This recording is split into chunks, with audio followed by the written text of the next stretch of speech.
Kapag nakauwi si Alice Guo sa bansa, magkasama silang i-detain sa Senado na sinasabing kapatid niya na si Sheila Guo. At sa pagdinig naman kanina ng Senado, naungkat ang tungkol sa PAGCOR office sa isang gusali kung saan may illegal umano na pogo operation. Saksi, si Chino Gaston. Kung sino man ang tumulong na makaalis sa bansa, si dismissed Bamban Mayor Alice Guo pananagutin ayon kay Pangulong Bongbong Marcos. Nang tanungin kung sino ang masisibak, Oh, you'll find out soon enough. Hindi lang namin sila sisibakin, kakasuhan pa namin sila. Dahil ang kanilang ginawa ay labag sa batas at against all of the interests of the Philippine judicial system. huling nasilayan ng publiko si Alice Guo noong May 22 sa pagdinig ng Senado tungkol sa mga iligal na aktibidad sa mga pogo. Matapos ang halos 3 buwan, August 19, pumutok ang impormasyong nakaalis na si Guo sa bansa noong Hulyo pa lang at nakarating na sa Malaysia, Indonesia at Singapore. Isang araw pagkatapos niyan, August 20, dumating si Guo sa airport sa Indonesia. Noong araw rin yun, naharang sa Batam, Indonesia ang sinasabing kapatid ni Alice na si Sheila at kinakatawan ng Lucky South 99 na si Cassandra Ong. Sa Kamara nakadetine si Ong dahil sa contempt order laban sa kanya, bunsod ng di pagsipot noon sa mga hearing. Sa Senado naman si Sheila Guo at sa parehong detention room sa Senado inaasahang ididiretso si Alice Guo kapag napabalik na ito sa Pilipinas. I assure the safety talaga. And kung kailangan magdagdag ako ng personnel to guard them, 24/7 we will do it. Magkasama sila sa kwarto at papayagan din gumamit ng cellphone. Hindi naman sila nakapulong. Sinaserve na rin yung order. Pero tutol dito si Senador Win Gatchalian. Kung gusto niyang tumawag at makausap yung kanyang abogado o ibang gusto niyang kailangan kausapin, dapat gumamit siya ng cellphone outside of the detention cell, yung common cellphone. At may permission, of course, sa ating Sergeant at Arms. So, yan ang nature ng detention.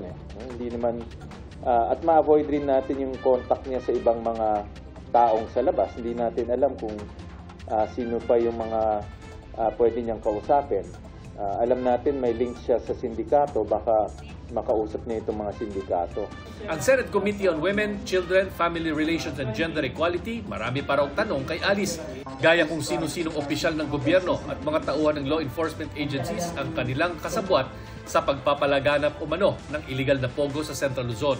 I am fully expecting magsasalita na siya ng kumpleto at makatotohanan kasi patunay itong pag-aresto sa kanya na hindi siya makakatakas talaga. At yung mga tumulong sa kanyang makatakas, hindi namin sila tatantanan. Sa pagdinig ng Senado kanina, naungkat ang tungkol sa isang gusali sa Parañaque na nagbabahay umano ng illegal na pogo operation. May opisina umano rito, ang PAGCOR. Yung licensee po na yun ay kanselado na rin. As of May 27 po, tinanggap na po nila at ang cancellation order dahil sa mga violations. Karagdagang measures po after the Banban and Porac incident, maglalagay na po kami ng tao 24/7. Kaya po, Senator Tulfo, yun po ang naging dahilan kung bakit po itong mga inspektor namin ay nagrekomenda sa amin ng 9 violations po nung nasabing kumpanya.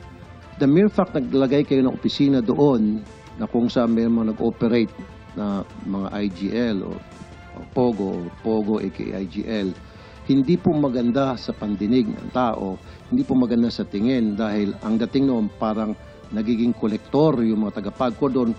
Sir, let me just finish. Kolektor para sa lagay. Tinanong ng mga senador ang PAGCOR, DOLE at PNP kung kamusta ang pagpapasara sa naturang 208 illegal pogos sa buong bansa at kung nag-e-empake na rin ba ang 41 pogo na legal pa hanggang December 31.